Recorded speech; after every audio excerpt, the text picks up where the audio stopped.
Our book begins by laying out the case for why the culture of an organization is an important part of the business strategy.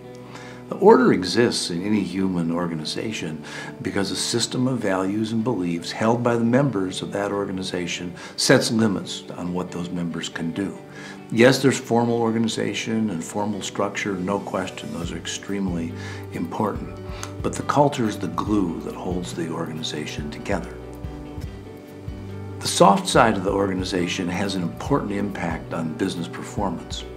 That's been the topic of our research for many years on how to understand the impact that the culture of the organization has on the performance of the business.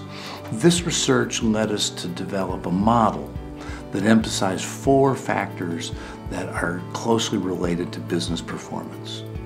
The 4 key cultural traits of an effective organization are mission, adaptability, involvement, and consistency. Our model is based around these 4 traits. Mission defines where we're going. Is there a strategy, a vision, a set of goals and objectives? Adaptability tells us how we're doing at translating the demands of the business environment into action, focusing on the customer, creating change, and learning as an organization are the key elements of adaptability.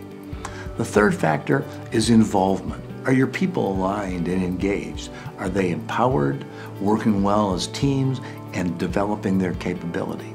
The fourth trait is consistency. Are there a set of core values at the foundation of the organization? Can you reach agreement? And is the system well coordinated and integrated?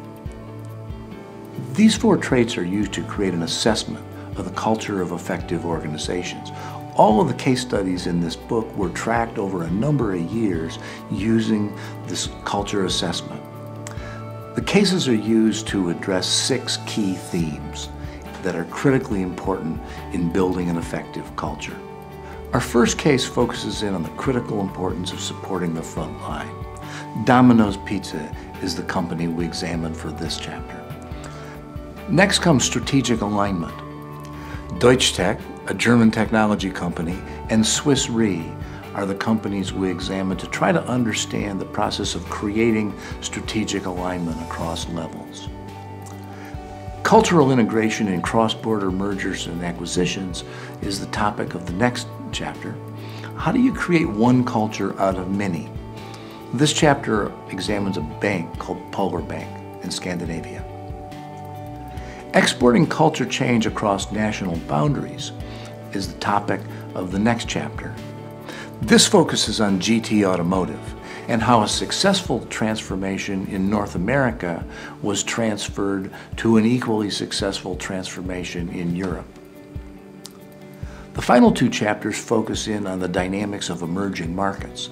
The first one, on GE Healthcare in China, looks at the process of building a global business in an emerging market.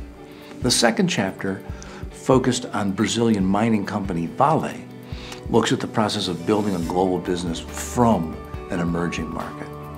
Then our book ends with a chapter that summarizes the critical importance of rituals, habits, and routines to the process of leading culture change in global organizations.